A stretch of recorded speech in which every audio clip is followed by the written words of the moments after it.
The running industry exploded during the pandemic as more people took up running and really focused on health. But let's talk about where the industry stands now as some of those restrictions continue to be pulled back. And for that, we want to bring in Jim Weber. He's the CEO of Brooks Running. And Jim, I guess, how much has your industry, talk to us in numbers, how much your industry has grown in the last year and what that means, you think, for future growth for the industry over the next 5 to 10 years? You know, last year was a watershed year in run. We found out that running is COVID friendly. We saw after the retail shutdowns and stay-at-home orders in late May, people started running and sales began to match that. So we're up 27% year over year last year. Just an amazing outcome in a very difficult and challenging retail environment. And this year, our momentum is actually accelerated. So we're seeing a return to retail. People have money and they're back out shopping, but we're experiencing something underneath that, this secular, I'm going to say, running boom that's really driving our revenue as well. So as of yesterday, year to date, our revenue is up 57% this year, really strong.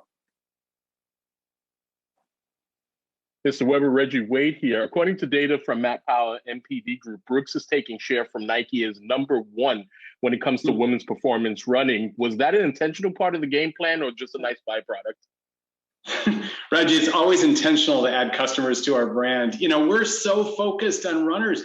We have been now exclusively for 20 years, and all of our marketing, all of our communication is focused on people who put one foot in front of the other. And I think when shopping went all digital last spring, we benefited from that. I just think we were present with fantastic product at a time when a lot of new people were coming into run. So yeah, we love adding customers to our brand, and they have lots of choices. So it's very competitive.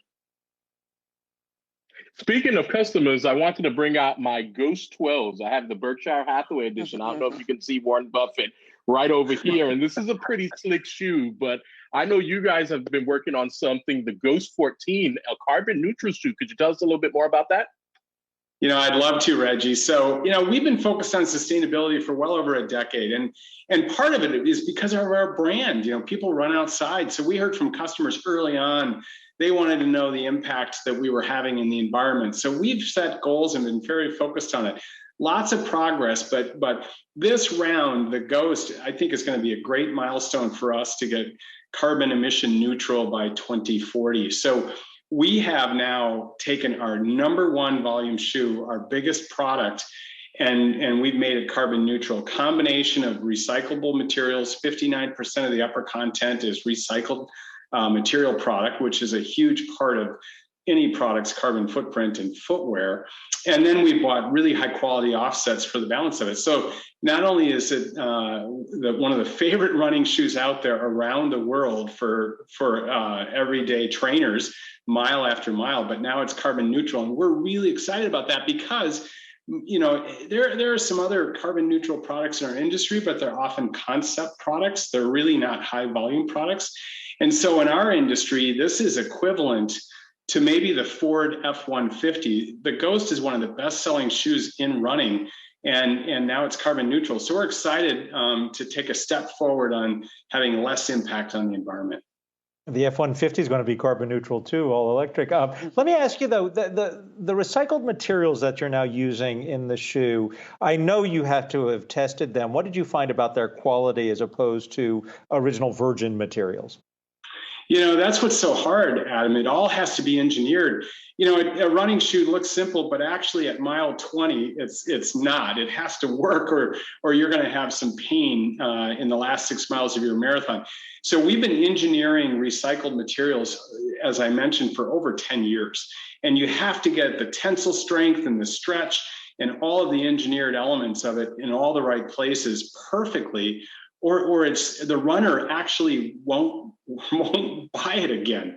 They'll know. So mile after mile, it just has to work. So we've engineered these materials. It's not simple. It actually takes a lot of time, but in partnership with a lot of our best suppliers, we've been able to do that. We're at 59%. So some of them are completely engineered, reusable materials. Some of them are a combination of virgin and recycled materials to get the properties that we're looking for. And obviously in the future, we hope to do it all with recycled materials, but that's going to take some more engineering effort. I know at Brooks, you're constantly looking for feedback from your consumers from a functionality standpoint. What about from a fashion standpoint? What are some of the things you've been hearing from Brooks wearers about how these new shoes are looking? You know, it's just a truth, Reggie, that, you know, everything you wear, footwear and apparel, says something about who you are. So even if people say it's all about fit, feel, and ride and performance, you know, aesthetic matters. And so I think our design team has just done a phenomenal job. Fantastic performance products ought to look great.